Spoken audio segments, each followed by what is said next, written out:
Audio की दुनिया में खुश आमदेद। आज हम एक ऐसे मौजू पर बात कर रहे हैं जो अक्सर लोगों के लिए एक उलझन बन जाता है जब वो एक बेहतरीन साउंड सिस्टम की तलाश में होते हैं।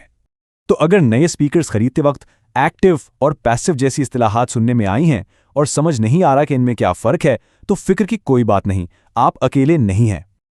ये कोई फर्जी सवाल नहीं है। ये सवाल हमें सूबेदार सिंह की तरफ से आया और ये बिल्कुल उसी कश्मकश को जाहिर करता है जिसका सामना बहुत से लोग करते हैं।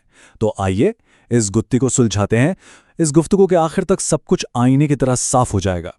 चलें तो फिर शुरू करते हैं और सीधा उस सबसे बुनियादी फ़र्क की बात करते हैं जो इन दोनों किस्म के स्पीकर्स को एक दूसरे से बिल्कुल अलग करता है। एक लम्हे के लिए सारी टेक्निकल बातों को भूल जाएं। सारा मामला सिर्फ एक सादा से सवाल पर आकर टिकता है, एम्पलीफायर कहाँ है? जी हाँ, यही वो एक नुक्ता है जो हर चीज का फैसला करता है। देखा कितना आसान है।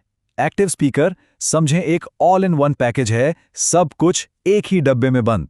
जबकि पैसिव सिस्टम में स्पीकर्स को चलाने के लिए एक अलग बैरूनी एम्पलीफायर की जरूरत पड़ती है।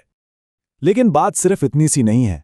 एम्पलीफायर की ये जगह सिर्फ तारों का मामला नहीं है, बल्कि ये आवाज के बनने के पूरे सफर को यानी सिग्नल पाथ को ही बदल देती है। आइए देखते हैं कैसे। पैसिव सिस्टम को एक रवायती तरीका समझें। ऑडियो सोर्स से सिग्नल पहले एक बैरूनी एम्पलीफायर में जाता है जो उसे ताकत देता है।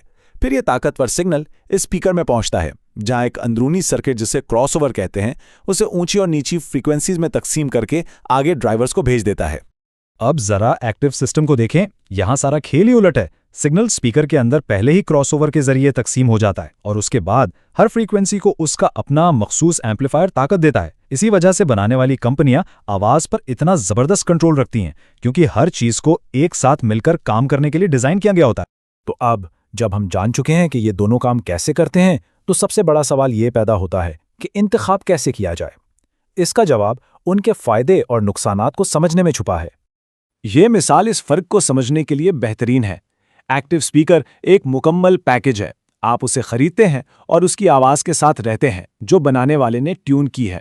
दूसरी तरफ पैसिव सिस्टम मुकम्मल आज़ादी देता है कि वक्त के साथ अपने सेटअप के मुख्तलिफ हिस्सों को बदला जाए या बेहतर बनाया जाए। ये चार्ट सारी कहानी एक जगह पर बयान कर देता है। एक तरफ सादगी और दूसरी तरफ अपनी मर्जी के मुताबिक तब्दीली की आज़ादी। असल सवाल यही है कि तरजीह क्या है।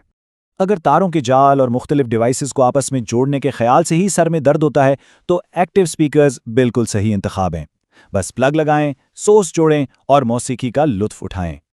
लेकिन अगर कोई ऐसा है जिसे अपने सिस्टम के साथ तजर्बे करना पसंद है, कभी एम्पलीफायर बदल लिया, कभी स्पीकर्स अपग्रेड कर लिए, तो पैसिव सिस्टम एक खुले मैदान की तरह है जहां अपनी मर्जी से तब्दीलियां की जा सकती हैं। और जब बात आती है आवाज़ की बुलंदी की, तो ये फ़र्क बहुत अहम हो जाता है। एक्टिव स्पीकर्स को एक ख़ास हद तक बेहतरीन आवाज़ देने के लिए बनाया जाता है, लेकिन अगर ऐसी आवाज़ चाहिए जो एक बड़े हॉल को भी गूंजा दे, तो फिर एक ताकतवर एम्पलीफायर के साथ पैसिव सिस्टम ही वाहिद रास्ता है। तो हमने टेक्निकल पहलुओं को भी देख लिया और अमली फ़र्क को भी समझ लिया है। अब वक्त है इन सब मालूमात को इकट्ठा करके ये फैसला करने का कि कौन सा रास्ता अपनाना चाहिए। याद रखें, यहां कोई सही या गलत जवाब नहीं है। बेहतरीन स्पीकर वो है जो किसी की ज़रूरियात, कमरे और सुनने की आदत के मुताबिक हो। एक्टिव स्पीकर सहूलत का नाम है, जबकि पैसिव सिस्टम ज़ाती पसंद और कंट्रोल का। तो आप खुद से पूछने की ज़रूरत है, क्या एक प्लग एंड प्ले हल चाहिए जो बेहतरीन आवाज़ दे, या फिर एक ऐसा सिस्टम बनाना है जिसे अपनी मर्जी के मुताबिक ढाला जा सके और जिसकी ताकत की कोई हद ना हो? इस सवाल का जवाब ही बेहतरीन स्पीकर सिस्टम का रास्ता दिखाएगा।